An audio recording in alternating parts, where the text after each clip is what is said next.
Ľudia, čaute. Ak máte radi vlogerov, tak, alebo také dačo, tak dneska to bude taký menší vlog. Bol som až tam vzadu, ale zabudol som zapnúť natáčanie. To bol asi nejaký menší kemp, lebo tu majú nejakú fľašu, nejaká minerálka to je. Jop, asi zalohovaná, ale to teraz zalohované nebudem.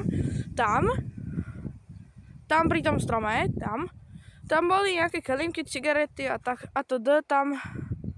tam, kde sú tie stromy, tak tam asi mali menší lunch. Akože jedlo.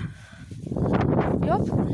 Idem tam domov a ak nemáte radi vlogerov, tak toto video není určite pre vás, lebo to je taký menší vlog, keď som bol proste vonku.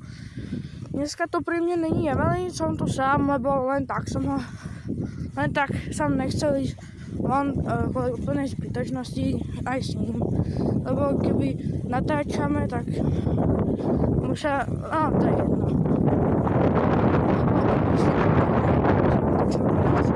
Riskovať. Dobre, máme tu nejaká cvrčka. To by mohlo byť také kecacie video. Jo. Veľmi to tu kymáca. Ja som na bicykli. A ste slyšeli. By the way.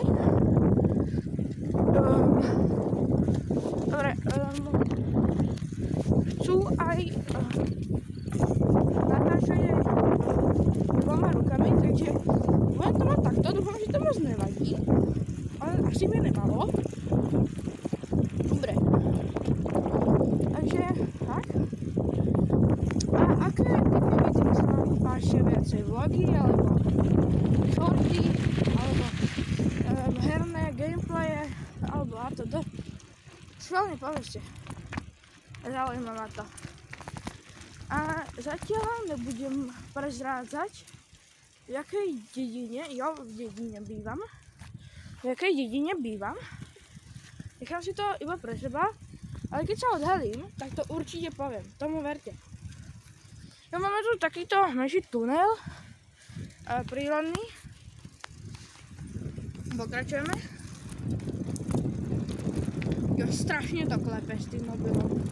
Ospravedlňujem sa, ak je moc nekvalitná, že sa to nedá pozerať. A už to mám v ruke, takže v pohode. Jo. Tu som bol pred chvíľou. Neviem, či ste to videli, neviem. Jop, asi nejaká novostavba tu. Vidím. Tu. Ak ste to nevideli, tak sorry.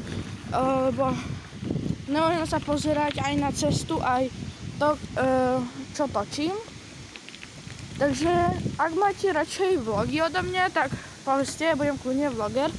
Ale ak sa vám páči viacej také videá z Minecraftu, alebo ja neviem, z Fortniteu kľudne, tak stačí povedať. Ja budem maximálne rád, keď mi to poviete, lebo keď si to necháte pre seba, tak to moc dobre není. Prosím vás, dajte mi follow na Instagrame, lebo ja nás tam vážne iba pár. Sice mám prázdny profil. Sorry, ak ma moc nepočujete, ale v pohode. Aj tu veľa stromov. Tu, presnejšie. Neviem, či ste to teraz videli.